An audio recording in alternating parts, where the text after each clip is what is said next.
What do you say? Let's do a really easy day today.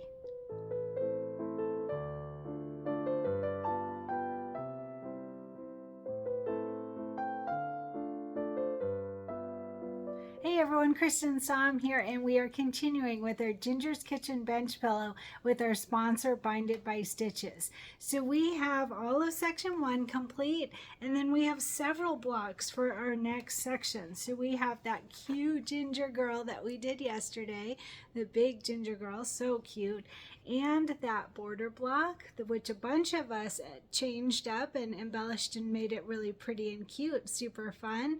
All right, and then we have the Christmas tree cookie block and the monogram or just plain border block, whatever you decided, and then we have a pinwheel block for later. So we've got quite a bit done already. So I'm saying I think it's time for a really easy day. I just got back from a 7-mile hike, and I'm thinking easy is a good idea today.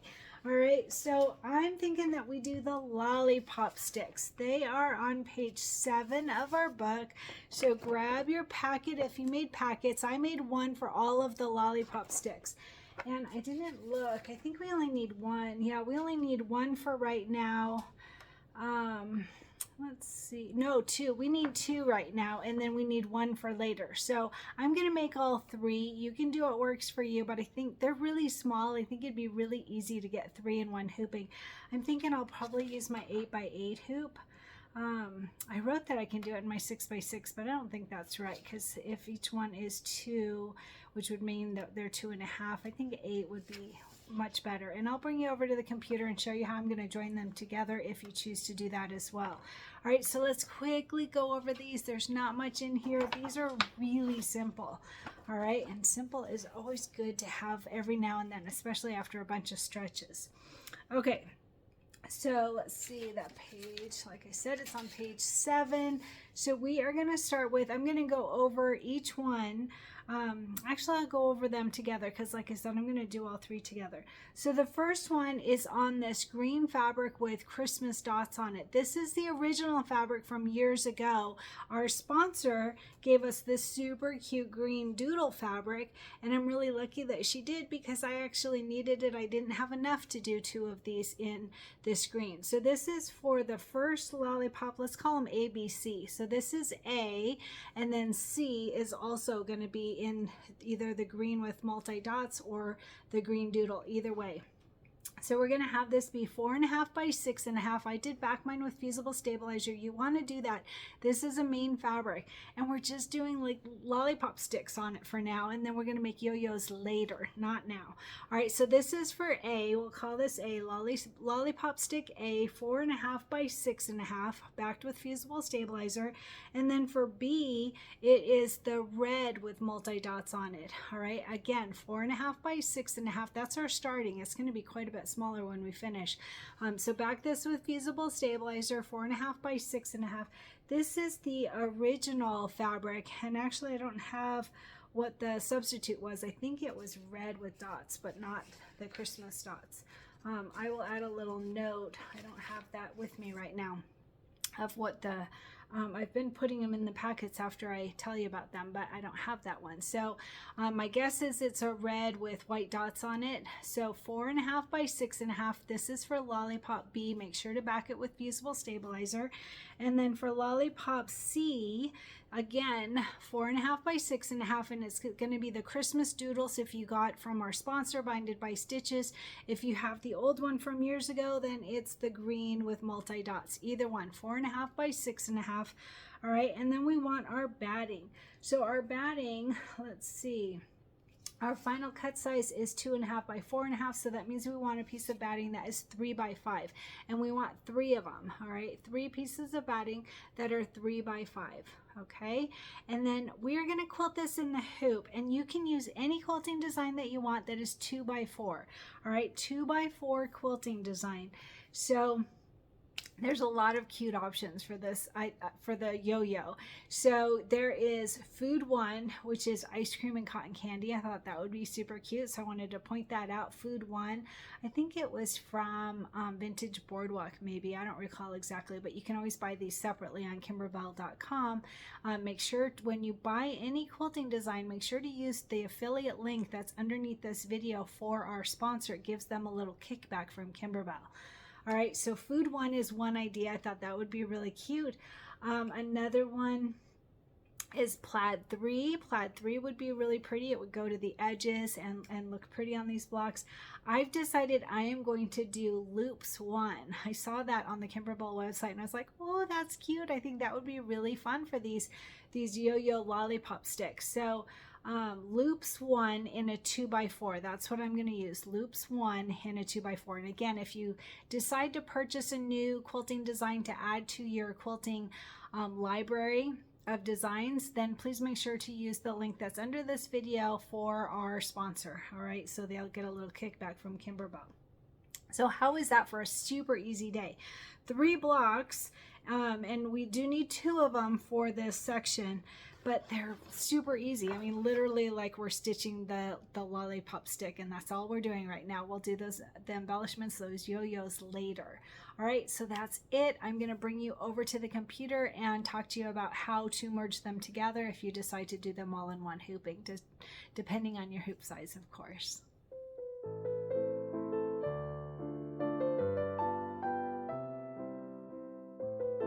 Hey everyone, I am at my computer now and the sun is going down, so I'm going to do this really quickly. So very easy day today. Like I said, the lollipop sticks, 3 of them. So let's go ahead and open up Embellishment Essentials, and I'm going to quickly show you how to have 3 blocks in one hooping depending on your hoop size.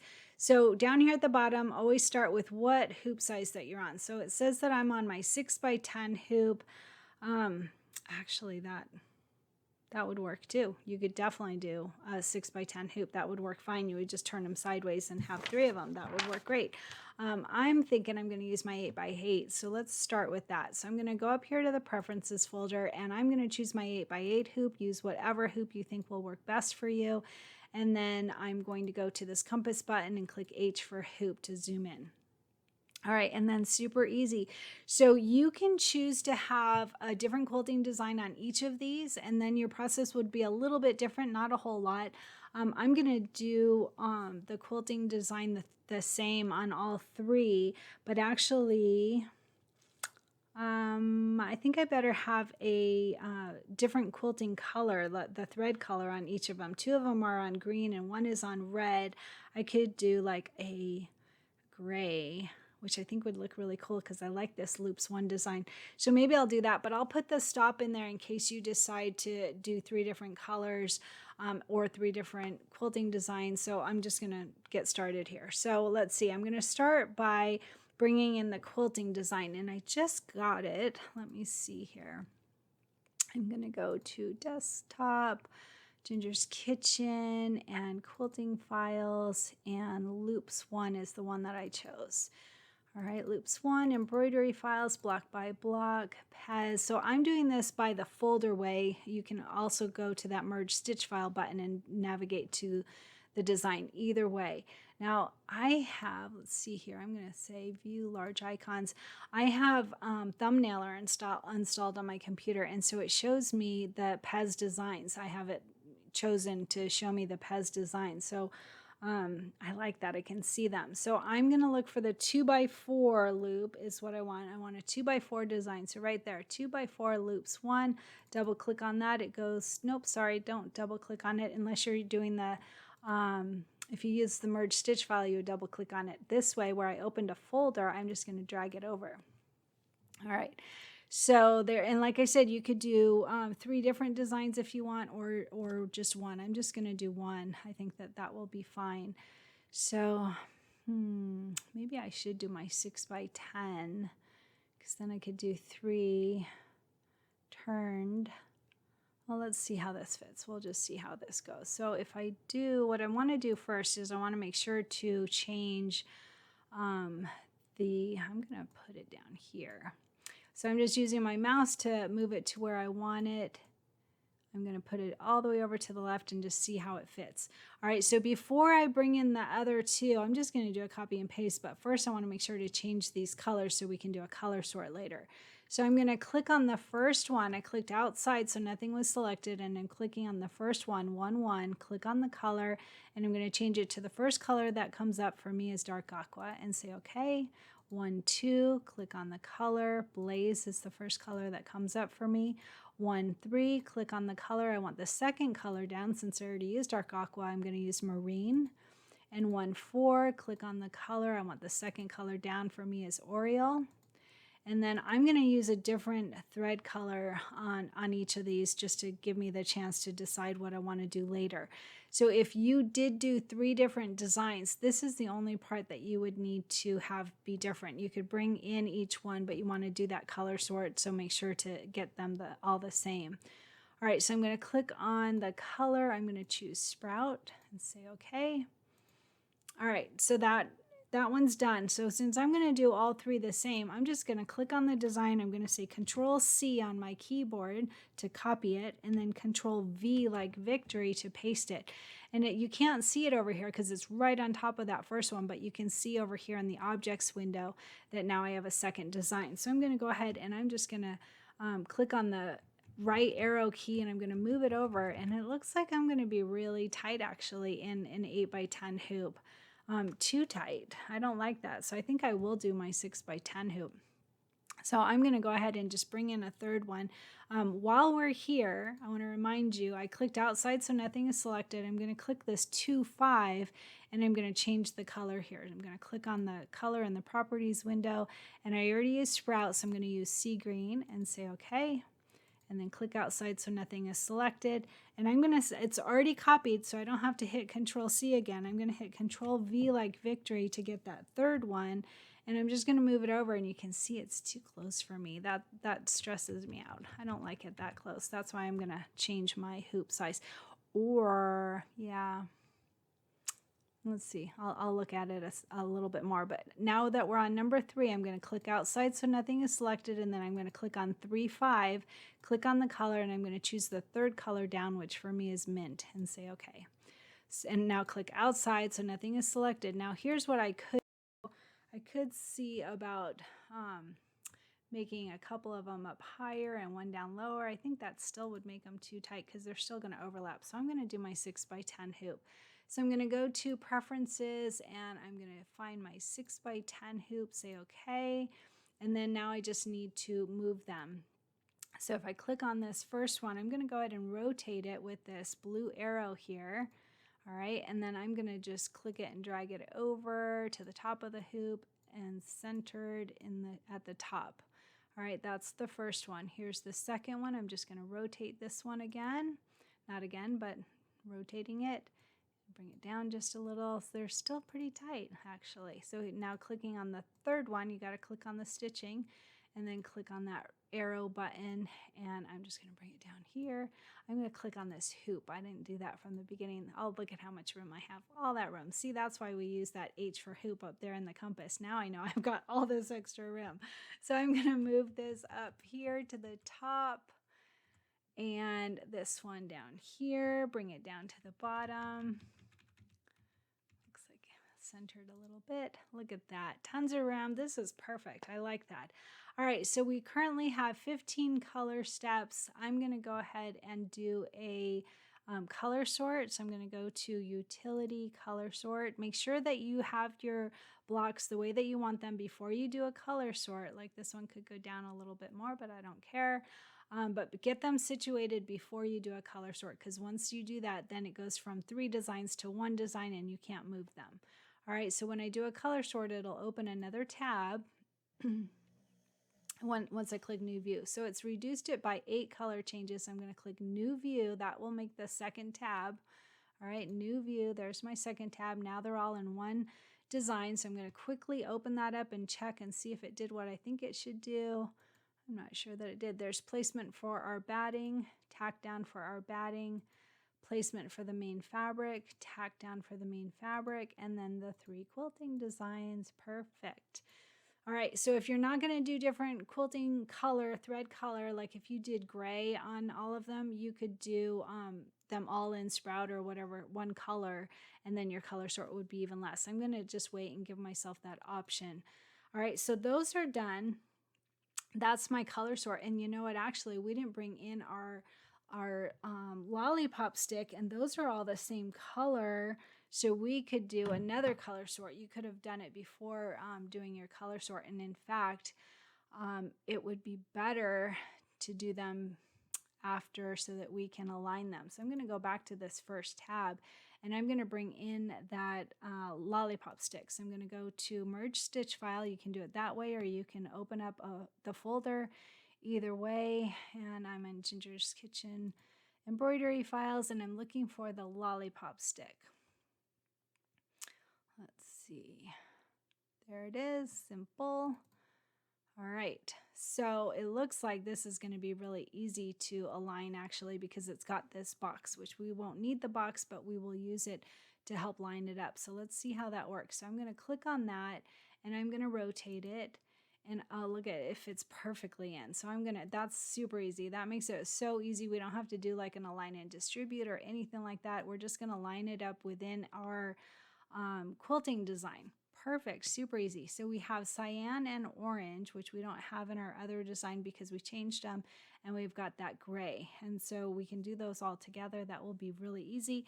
So I'm going to go ahead, now that I've rotated it and I've checked the colors are fine. I'm going to say Control C to copy the lollipop stick, and Control V like victory to paste. It goes right on top of that first one. So I'm just going to use my arrow key to bring it down. And again, see this line for our placement and tack down of the main fabric? That's what we're lining it up on. Really easy to do with that box on there. All right, perfect. I'm going to say Control V again to paste a third one, and I'm just going to use my arrow keys. That keeps it in the center. You can also move it with your mouse, whatever works for you. All right, and looks like that one's not centered just right. I'm going to move it over, just get it centered within that box. All right, so that's perfect. Great, great, great. Looks like this one might be off just a little. Look at that. I'm going to go ahead and click on that design and move it. I think, nope, left. Oh, I'm hitting all the wrong keys here. All right, perfect. That one's great. And then I'm going to zoom into the first one to make sure that that's right. So if I move this crosshair, so it looks like it is certainly close enough. Let's see, make sure you've got the entire lollipop if you're going to make any changes to it. And let's see how that goes. Perfect. All right, and then I'm going to use that mouse hair down, crosshair, not mouse hair, crosshair down to the bottom, and see that that one is off just a tiny bit. So I'm going to click on that third design, which is the sixth design, because we have the 3 quilting and then the 3 lollipops. And I'm going to move this, I think it was left. Let's see. Yep. All right, perfect. Great, great, great. That looks really good. I'm going to go to H for hoop and just check it. That is all great. So I'm going to go ahead and I'm going to do my align and distribute, or not align and distribute, color sort again, now that we've got all of these lollipop sticks together. Let's see how that ends up coming out with our color sort. So I'm going to go to utility color sort, make sure everything is lined up the way that you want it before you do that. Utility color sort, and it's been reduced by 14 color changes because we had 24 steps at that point. So I'm going to click new view, and it makes another tab. All right, and I'm going to check it. So we've got placement for the batting, tack down for the batting, placement for the main fabric, tack down for the main fabric, the 3 quilting designs that are separated so that I can choose color at that time. And then we have the placement box for the fabric. This is because they didn't have that quilting. So we're actually going to bypass that. I'm going to leave it in now so I can remember to tell everybody on the tutorial to bypass it, but we will definitely not need that. All right, because we will already have our fabric tacked down from the quilting. So there's the placement and tack down of the fabric, which again, we don't need those. You can go ahead and delete them right now if you want to, or you can bypass them when we get there. And then we have the 3 lollipop sticks. Perfect. All right, so I'm going to do a file, save stitch file as, And let's see, I want it to go in my embroidery files. And I'm going to name this, I'm on Husk because I was helping someone else with something. Let me go back to my Pez right there. And I'm going to name this 6x10 lollipops times 3. All right. And my machine is not on, or I would send it to my machine. But isn't that cute with the little loops? I think that that's pretty fun. So plaid would be fun. That food one, that's a really cute one with it's got ice cream and cotton candy.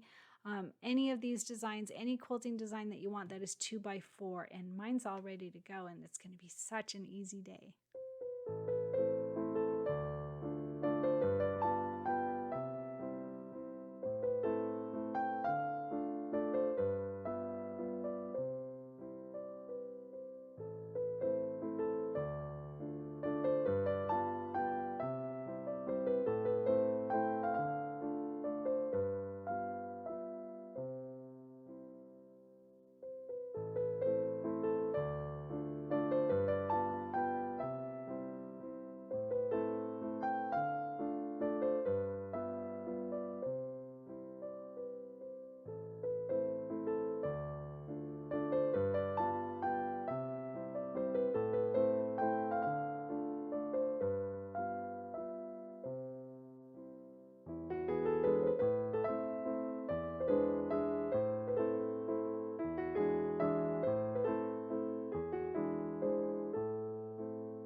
I'm not wearing an embroidered shirt today. I'm actually wearing my Kimberbell Day shirt. This is from last year, I think, maybe even the year before. I think it's last year.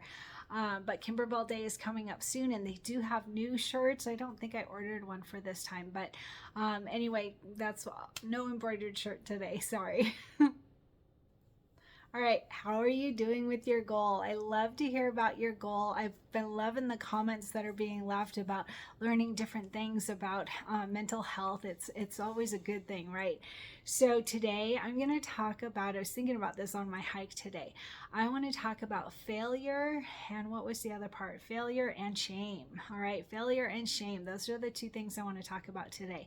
So I have to tell you, I don't personally really believe in failure and shame, because here's why. We learn from these experiences and we grow, right? And that's the whole point, all right? So personally, I don't believe in failure, in having failure and shame.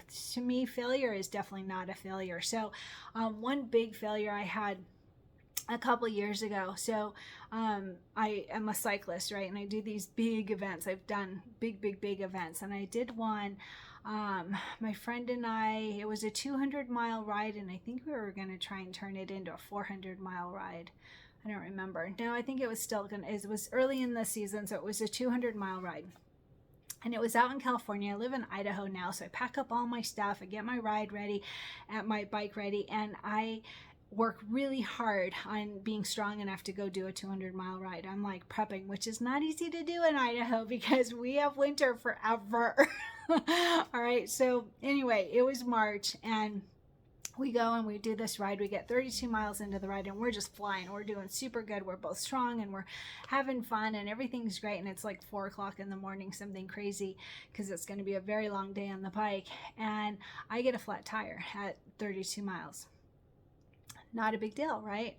Well, it turned into not being just a flat tire. It was mechanical. And everybody there, my friend tried, everybody there, all the workers, everybody was trying to make it so that I could finish this ride, so I could continue on this ride, and it didn't work. And my bike would not, it was not an option to fix this wheel. So that was my first big failure. Like, that was a big one. And I mean, I was crying. I was just brokenhearted. I had prepped for this. It's expensive to register for these events, and then to all the hotel and the packing and all of the things. It was a lot of work to get it all ready. And I was really, really, really disappointed. All right. So, and the big thing is that it's on your record. So this is a California Triple Crown event. And so if you don't finish the ride, you get a DNF. Did not finish. All right. And that was my first ever DNF. I've done all these big rides and never gotten a DNF before. And that was my first ever one. And it was really disappointing, like I said. And so, like, you can sit there and, I failed and oh, bummer and all that, or you can learn from the experience. And then when you learn from it, then it's not going to happen again, right? You will have learned enough to not have it happen again. And I will say that, so the shame, that's another one. So shame, a lot of people carry a lot of shame, and I don't. I don't, because I see all of our life experiences as learning opportunities. I really believe that strongly. I've made my share of mistakes. Believe me, I've made lots of mistakes, but I learn from them and I grow from them and I continue on. So what I have learned, what I'm learning is that people, sometimes you meet this person that is just awful and they project just awful stuff at you and they're just mean and just mean-spirited people, right? Well, those people are carrying shame. They're projecting their stuff at you that has nothing to do with you. And it's all, in my opinion, because they are carrying shame. They have had experiences in life that they have messed up on and not grown from it and not apologize. That's the biggest thing. If you make a mistake with someone, you apologize and you change your behavior and you learn from it and you do better. And there's these people that are going around the world and they're just not learning from their experiences, and they're just mean-spirited people because they're carrying this stuff instead of letting it go. And they're those type of people, y'all know them, right? You'll have somebody in your life that everything is everybody else's fault. Everything is someone else's fault. It's not, none of it is them, right? Those people are carrying shame because they're not internalizing and self-reflecting and going, oh my gosh, I messed this up. Let me fix this. Let me repent and learn from it and apologize and change my behavior and whatever. So that's why I don't believe in failure and shame. I think it's really important. We are given these opportunities so that we can learn and become better and learn from them and be our best selves. And so shame, no. Failure, no. We're learning from it. We're doing our best and we're learning from our experiences. So everything, all of this is so that we can be our best selves. That's my word for today.